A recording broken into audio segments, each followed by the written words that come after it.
So I got amazing news. Um, and to tell you the truth, all the religious claims, no matter what, is going to be debunked by science. And here's more proof. People say the universe is fine tuned, and then Victor Stenger said the universe is not fine tuned. Um, Check this out. We found a planet.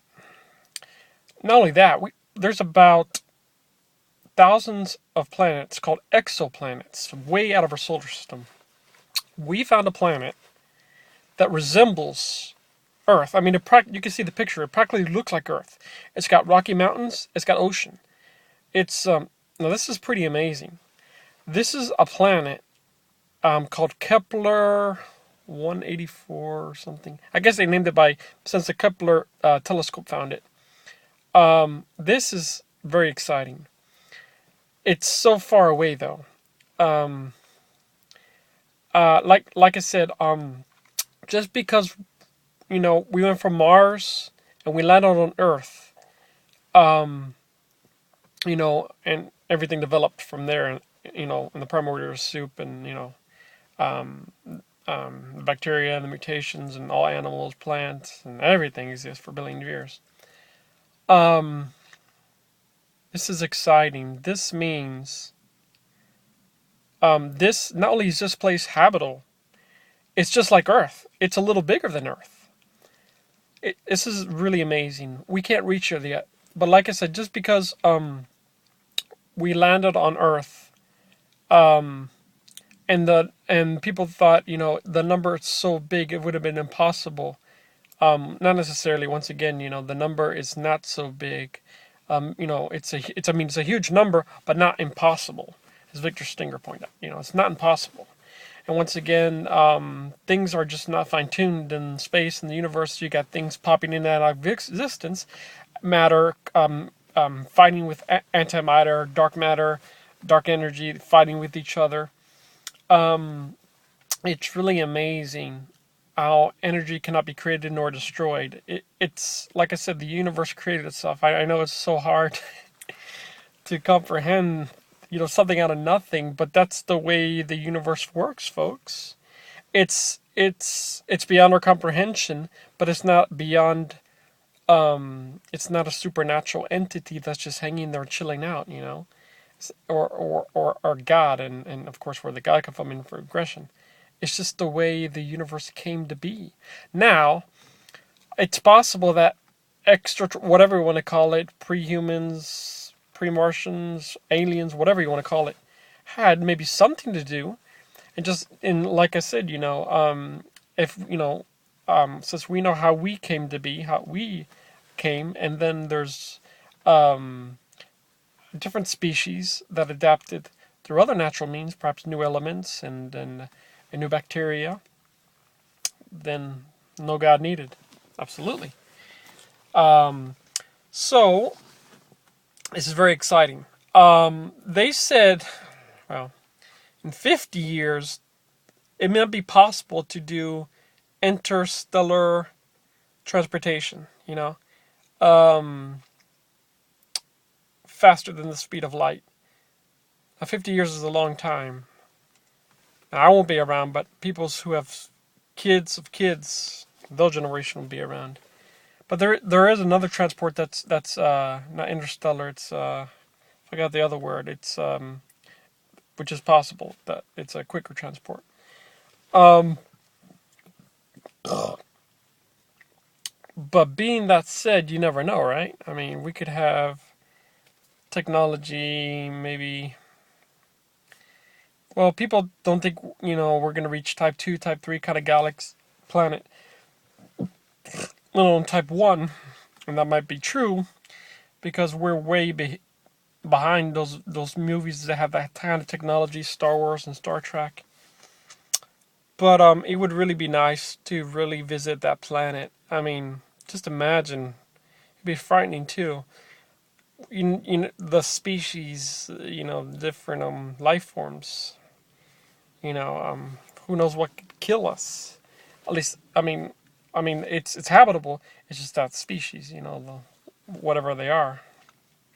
Um, so this is very exciting. This proves once again science is always gonna destroy religion, because it's just no matter if theories get disproven or things will change, and things will always be based on what's real. Bottom line, what is real. That's why atheism is the best. It's based on what's real. You know, whether you call it indoctrination, or fine, but it's based on what's real in the world, what's proven, what's tested, and that's better than anything that's religious. Whether you call it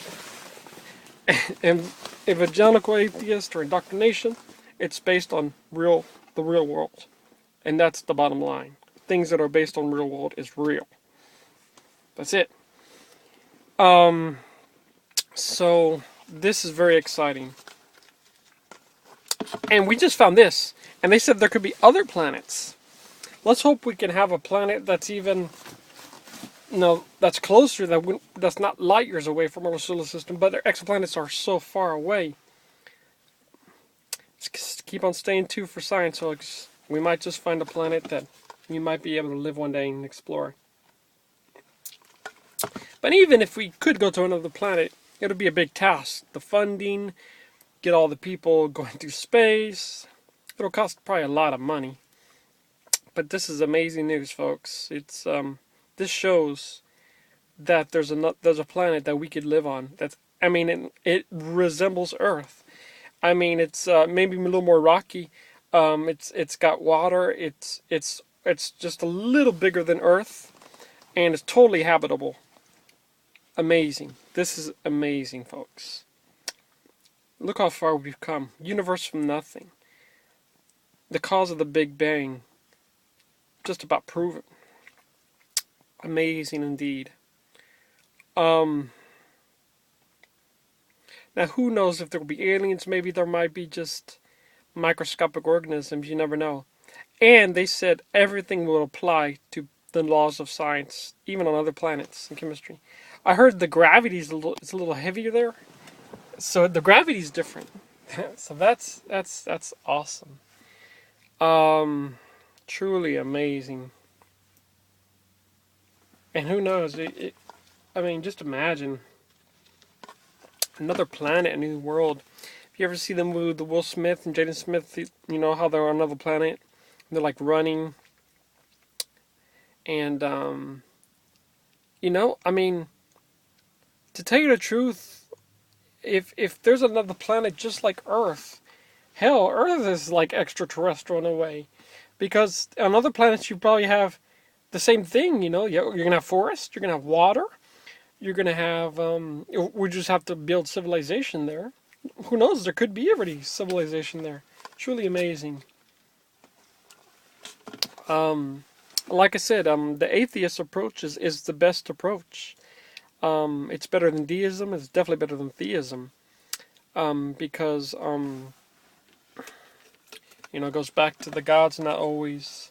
The universe wasn't always eternal. The universe came to exist, and if God's eternal, and let alone you could look at the Epicurus quote way back then. People, this is before the Constitution and amendments. We're talking about Epicurus. He breaks it down as far as back. Telling why God's not omniscient. He's not omniscient. He's not everything the Bible claims. And there's a great quote. Just check it out. Epicurus God.